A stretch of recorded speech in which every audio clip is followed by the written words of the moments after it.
Hello everyone, welcome to the video lecture series of Mathematics 4. The subject code is KAS302/KAS402 and here we are in lecture number 8 of unit number 5. So in the previous lecture we have finished the ANOVA technique. ANOVA क्या है, कहाँ use की जाती है और क्या process है, and it is very very important as the question will absolutely come in your examination. Right?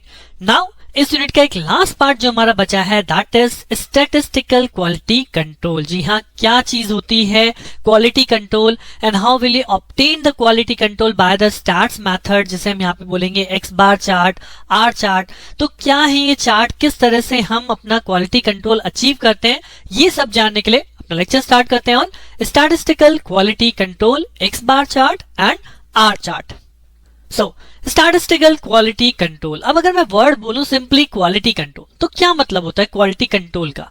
So quality control की अगर हम बात करें तो एक ऐसा सिस्टम जो कि परफॉर्म करता है, इंस्पेक्शन करे, राइट, टेस्टिंग करे, एनालिसिस करे, किस चीज को ये क्यों कर रहे हैं, to ensure that the quality of the product produced is as per the quality standard. Right, quality control हर एक बिजनेस के अंदर होता है. अगर मैं एक सिंपल शॉपकीपर की बात करूं और एक मिठाई की दुकान की बात करूं, तो मिठाई की दुकान में भी आप जो स्वीट्स प्रोड्यूस कर रहे हैं, मिठाइयां बन रही हैं, उसकी भी क्वालिटी को अगर आप इंश्योर नहीं करेंगे, चेक नहीं करेंगे, टेस्ट नहीं करेंगे, एनालिसिस नहीं करेंगे, तो आप अपने स्टैंडर्ड को मैच नहीं कर पाएंगे. राइट, अब अगर यही क्वालिटी कंट्रोल हम बोलें कि हम स्टैट्स मेथड का यूज करके कर रहे हैं, some statistical techniques are applied to perform this quality control या to achieve this quality control, then it is called a statistical quality control.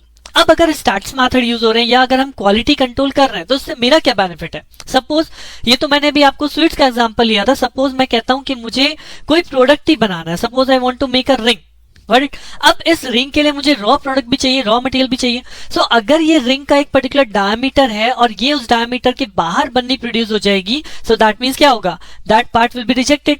अगर ये रिजेक्ट हुआ so that becomes my fault. Right, और अगर मेरे नंबर ऑफ फॉल्ट्स बढ़ने लगे तो यानी हमारी क्वालिटी, हमारा नाम सब खत्म हो जाएगा. राइट, तो इसलिए अगर हम क्वालिटी कंट्रोल अप्लाई करते हैं तो एक तो क्या होगा, ये हमारा प्रोडक्ट जो होगा वो एरर फ्री जनरेट होगा. गॉट इट, हमारी एफिशिएंसी इंप्रूव हो गई, हमारा क्वालिटी इंप्रूव हो गई, हम इजीली फॉल्ट को डिटेक्ट कर सकते हैं. अगर some measure is already there कि अगर आपने ये प्रोडक्ट बनाया और मैं इसे मेजर कर रहा हूं कि हाँ ये मेजर है, ये मेजरेबल सही आ रहा है, that means it's okay, otherwise हम इसे रिजेक्ट कर देंगे. तो हमारा फॉल्ट डिटेक्शन इजी हो जाता है और हमारा जो स्क्रैप होता है, जो रॉ मटेरियल होता है, उसका यूसेज भी और एक्यूरेट होता है. तो ये सारी की सारी एडवांटेज होती है अगर हमारा जो सिस्टम है उसकी क्वालिटी को हम चेक करें, that is under quality.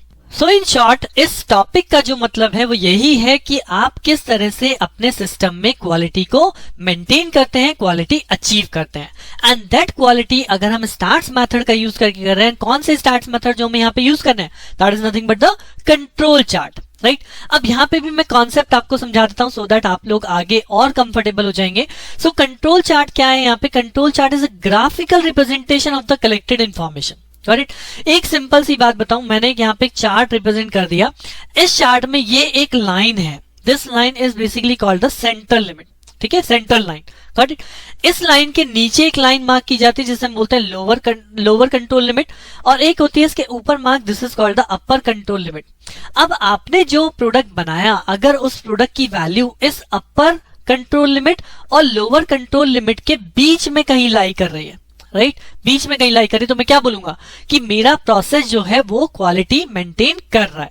But मेरा एक्चुअल क्या होगा, मैं कहां चाहूंगा कि मेरा प्रोडक्ट अचीव होना चाहिए, ऑन दिस सेंट्रल लाइन. सारी की सारी स्पेसिफिकेशन कहां होनी चाहिए, इस सेंट्रल लाइन के ऊपर आपका प्रोडक्ट अगर आ रहा है, that means you have a wonderful maintaining of quality. But अगर आपका प्रोडक्ट वैल्यू सपोज ये फॉर एन एग्जांपल ले लेता हूं, डायमीटर के रेस्पेक्ट में, सपोज ये 5 mm का डायमीटर है जो सेंट्रल लाइन पे है, बट अपर क्वालिटी का अपर कंट्रोल लिमिट क्या कहती है, 7 mm, और लोअर कंट्रोल लिमिट क्या कहती है, 4 mm.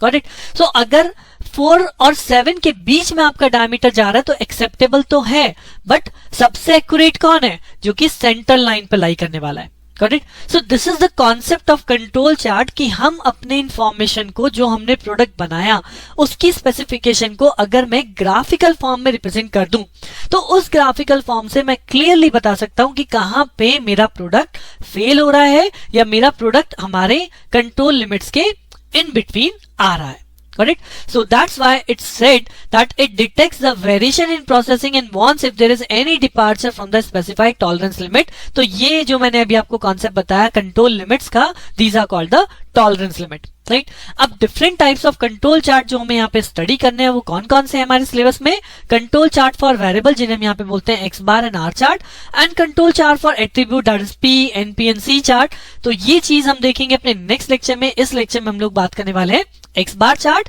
एंड आर चार्ट की. और अगर इन चार्ट्स को एक शॉर्ट वे में बताऊं तो इन सभी चार्ट में मेनली आपको यही कैलकुलेशन करनी है कि where is the centre line, where is the lower control limit, where is the upper control limit, जिससे कि हम अपनी वैल्यूज को टेस्ट कर सकते हैं कि either they are in control और out of the control. So formula केवल चेंज होंगे, प्रोसेस बदलेगा. प्रोसेस तो लगभग एक ही है, बट कॉन्सेप्ट की अगर मैं बात करूं तो कॉन्सेप्ट सेम होगा, बट यहाँ पे फॉर्मूलाज आपके बदलने वाले हैं इन एवरी चार्ट. राइट. तो जैसे कि सबसे पहले अगर मैं एक्स बार चार्ट की बात करूं तो दीज आर द फॉर्मूला जो आपके स्क्रीन पे आ चुके हैं. एक्स बार चार्ट का मतलब centre line is calculated by X double bar, that means when tolerance limits are not given, and it is equal to mu when the tolerance limits are given. तो अभी question में आपको ज्यादा अच्छे से clear हो जाएगा कि टॉलरेंस लिमिट जब गिवन नहीं है और या गिवन है तो उस केस में किस तरह से हम अपनी सेंटर लाइन को कैलकुलेट करते हैं. Now, where mu is calculated by half of lower control limit plus upper control limit, where LCL यानी lower control limit को कैसे calculate करूंगा, that is x double bar minus a2 r bar, and upper control limit is calculated by x double bar plus a2 r bar. तो जैसे कि मैंने बताया यहाँ पे formula is the main thing. तो फॉर्मूले आप लोगों को याद रखने पड़ेंगे. स्टार्ट्स के अंदर मेन बहुत ही इंपॉर्टेंट होते हैं फॉर्मूलाज. अगर आपको फॉर्मूलाज याद है तभी आप फर्दर कैलकुलेशन परफॉर्म कर सकते हैं. Right? And what is A2 over here? This A2 is a constant and it will always given in the question that depends on the sample size. So ये आपको question में value mention मिलेगी, हम उससे calculate कर लेंगे. Right. Similarly अगर मैं आर चार्ट की बात करूं तो what is the central line in case of R chart, that is simply R bar. Lower control line calculate करेंगे D3 इंटू आर बार से, अपर कंट्रोल लाइन कैलकुलेट होती है D4 इंटू आर बार से, वे D3 and D4 are again constant जिनकी value हमें question में given मिलती है, depends on the sample size. और एक और फॉर्मूला मैंने यहीं पे लिखा है, अगर आपको क्वेश्चन में मेंशन कर दे प्रोसेस कैपेबिलिटी कैलकुलेट कीजिए, प्रोसेस की क्या कैपेबिलिटी है, तो that is calculated by 6 sigma, where sigma is R bar divided by small d2. तो again d2 is a constant and R bar तो हम यहाँ पे कैलकुलेट कर ही रहे हैं, वो भी आप क्वेश्चन में देखेंगे क्या चीज है. And sigma is called standard deviation. Right. So concept ध्यान रखिए कि हम क्या कर रहे हैं. हम बेसिकली कंट्रोल चार्ट बना रहे हैं जिसके अंदर मुझे एक सेंट्रल लाइन चाहिए, एक अपर कंट्रोल लिमिट चाहिए, एक लोअर कंट्रोल लिमिट चाहिए, और इनको कैलकुलेट करने के लिए हर एक चार्ट में डिफरेंट फॉर्मूला है. जैसे एक्स बार चार्ट में क्या है और आर चार्ट में क्या है. राइट.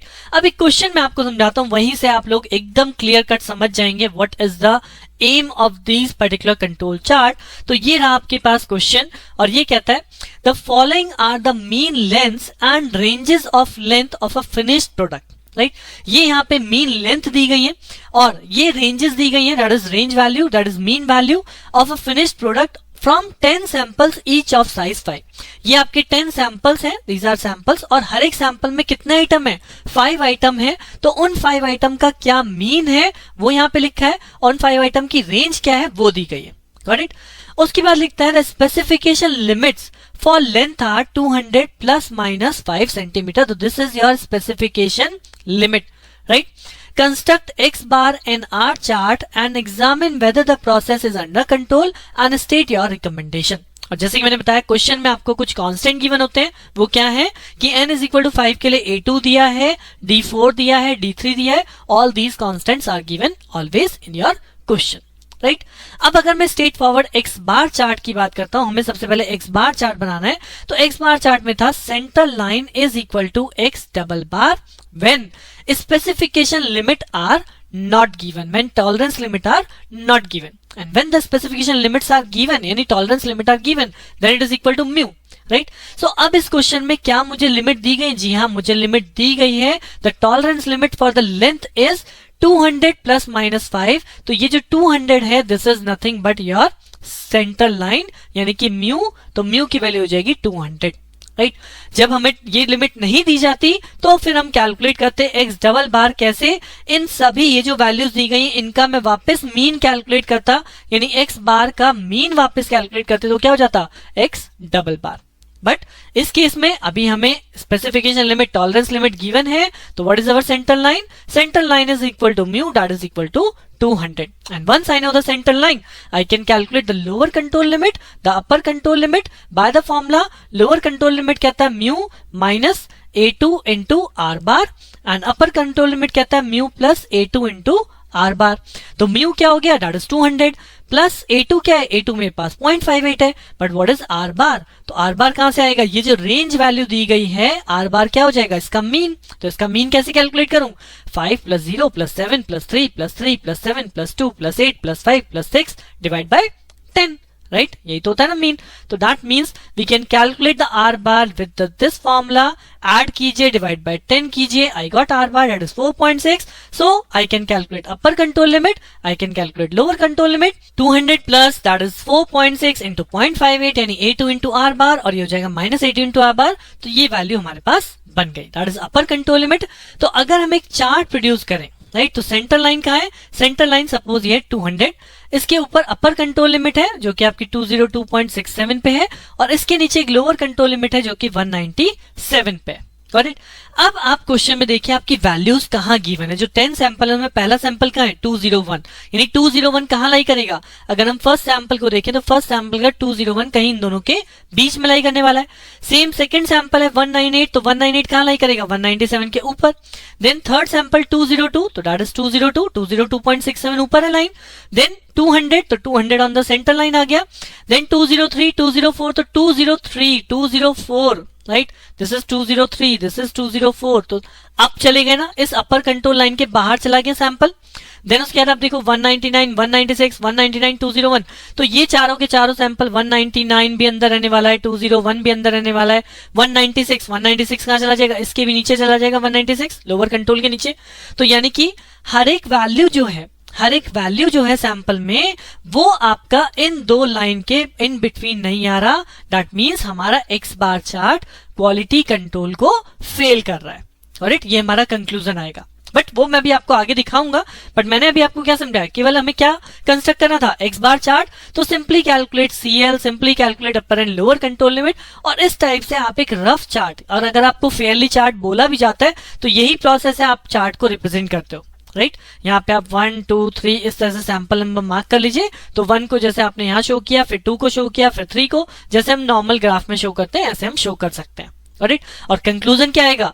कंक्लूजन आएगा क्योंकि यहाँ पे आपके जो पॉइंट्स हैं एक्स बार चार्ट में, sample 5, 6 are lie over the upper control limit, but sample 8 lies below the lower control limit, hence the process is not in statistical control. आपका प्रोसेस अंडर कंट्रोल नहीं है. Got it? तो ये तो हो गया x bar chart के लिए. सेम अगर आपको क्वेश्चन में आर बार चार्ट भी बोला था, वे हैव क्वेश्चन आर चार्ट भी बोला गया, सो यहाँ पे हम आर चार्ट को भी एग्जामिन कर लेंगे. तो आर चार्ट के लिए क्या होता है? Central line is calculate by R bar, ये हमने कैलकुलेट करी 4.6, और उसके बाद upper control lower control check कर लीजिए, ये होता है हमारा D4 इंटू आर बार और D3 इंटू आर बार, और ये दोनों वैल्यू हमें क्वेश्चन में गिवन है. Right, this is D4, this is D3. तो यानी कि मेरे पास कंट्रोल लिमिट आ गई. अब इस कंट्रोल लिमिट से अगर हम देखें तो यहां पे आप देख सकते हो अपर कंट्रोल लिमिट का है, अपर कंट्रोल लिमिट है 9.7, बीच में है आपकी सेंट्रल लाइन 4.6 पे, और ये है आपका 0, that is lower control limit. Correct? तो अब अगर आप इस R वाली वैल्यूज को इस ग्राफ में प्लेस करते हैं 5, 0, 7, 3, 3, 7, 2, 8, 5, 6, तो मैक्सिमम वैल्यू यहाँ पे कितनी है? मैक्सिमम आपका 8 है. लोअर वैल्यू कितनी है? लोअर 0 है. तो यानी कि हमारा मैक्सिमम जो होगा वो 8 तक जाएगा, लोअर 0 तक जाएगा, यानी इन दोनों लिमिट्स के बीच में ही रहेगी ना वैल्यू सारी की सारी. अगर मैं ड्रॉ भी करता हूं, so that is the conclusion कि we can conclude that all points lie within the control limit on R chart, hence the process is under control. But X bar chart में process under control नहीं है. So process same है, but उसे calculate करने के लिए, उसे check करने के लिए, उसे टेस्ट करने के लिए there are different types of chart. एक चार्ट कहता है कि प्रोसेस कंट्रोल में है, बट दूसरा चार्ट कह रहा है प्रोसेस कंट्रोल में नहीं है. क्यों? क्योंकि दोनों में ही हम अलग अलग चीजें एक तरह से वेरीफाई कर रहे हैं. एक में हम आर को कंस्ट्रेंट कर रहे हैं, आर चार्ट के लिए हम आर रेंज की बात करते हैं, और एक्स बार चार्ट के लिए मीन को चेक करते हैं. Correct? So this is the way how you check, how will you apply these control charts. एक और एग्जांपल देखते हैं सो दैट हमारी अंडरस्टैंडिंग और अच्छी बन जाए. सो दिस इज प्रॉब्लम नंबर 2, और इसके केस में मैंने स्ट्रेट फॉरवर्ड यहाँ पे लिखा है determine the control limits for X bar and R chart if summation of x bar is equal to 357.50, summation of r is equal to 9.90, number of subgroups is equal to 20, it is given that what is capital A2, what is capital D3, D4 and small d2. Also find the process capability. यानी कि straight forward आपको केवल और केवल control limits calculate करनी है. अब यहाँ पे कोई स्पेसिफिकेशन गिवन नहीं है, right. So what is our central line? अगर मैं एक्स बार की बात करता हूँ, सेंट्रल लाइन होती है एक्स डबल बार के इक्वल. तो अब एक्स डबल बार कैसे आएगा? We know what is summation X bar, right. और अगर इसी को मैं नंबर ऑफ सब ग्रुप्स यानी 20 से डिवाइड कर दूं तो मुझे क्या मिलेगा? X double bar. यानी वैल्यू को अगर नंबर ऑफ वैल्यू से डिवाइड कर देते हैं, समेशन ऑफ वैल्यूज को नंबर ऑफ वैल्यू से डिवाइड कर देते हैं, व्हाट वी गेट मीन तो एक्स डबल बार ऐसे कैलकुलेट हो जाएगा. And here there is no specification limit, no tolerance limit. तो हमारी सेंट्रल लाइन किसके इक्वल आएगी? X double bar. यानी कि आप यहां से कैलकुलेट कर सकते हैं X double bar that is 357.50 divide by 20. So we will get X double bar. Similarly R bar calculate हो सकता है. समेशन आर हमें क्वेश्चन में गिवन है, divide by 20, so we got R bar.